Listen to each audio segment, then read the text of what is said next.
অনেক দিন ধরে ভাবছিলাম বিয়ে বাড়ি যাব, বিয়ে বাড়ি যাব। তো একটা নেমন্তন্ন পেয়ে গেলাম, আর শীতকাল, তাও আবার শীতকালে বিয়ে বাড়ি যাওয়ার মজাটাই কিন্তু আলাদা। যতই ঠান্ডা হোক না কেন, মেয়েরা কিন্তু গায়ে চাদর জড়ায় না। তাও আমার মা আমাকে জোর করে একটা শল দিয়ে দিয়েছে, এই যে। আর বিয়েটা হচ্ছিল আমাদের পাশের বাড়িতেই তো।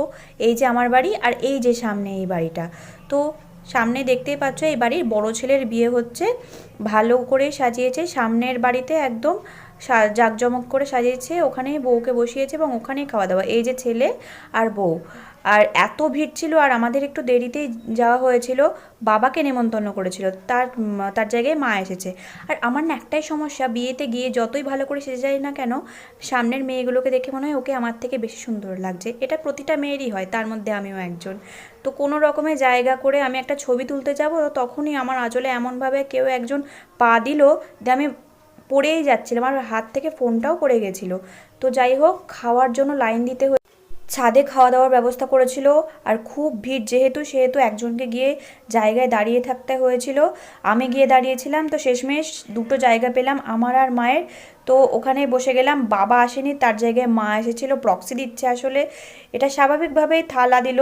আমি হাতে ক্যামেরাটা ধরে আছি বলে মা আমার থালাটা ভালো করে ধুয়ে দিল। আর এই যে দেখো, মেনুগুলো দেখে নাও। আর পাত্রপাত্রের ছবিও দেয়, এটা নিউ ট্রেন্ডিংয়ে উঠেছে একদম। তারপর দিল ভেজিটেবিল চপ, সস আর নুনের বাটিটা সামনে ছিল। আমি দুটো পেঁয়াজ এক্সট্রা নিয়েছিলাম, খেতে খুব ভালো ছিল। তারপর নান ছোলা দিল, ওটা খেলে আর ভাত খেতে পারবো না, তাই আমি ডাইরেক্ট ভাতটাই নিয়ে নিলাম। তারপরে দিল ভেজ ডাল। ভেজ ডালটা আমি প্রতিবারই নিই, যত বিয়ে বাড়িতে যাই সবগুলোতেই নিই। আর তারপর দিল মাংস, আমার ফেভারিট। খাসির মাংস দেয়নি, মুরগির মাংসই ছিল। আর মা যেহেতু মুরগির মাংস খায় না, তাই জন্য মা দুটো মাছ নিল। আর চাটনি মিষ্টি পাঁপড়, এটাই শেষ ছিল। আর একটা আইসক্রিম পেলাম, মা বললো বাড়ি গিয়ে খাবি। তো আজকে এইটুকুই ছিল খাওয়া দাওয়া।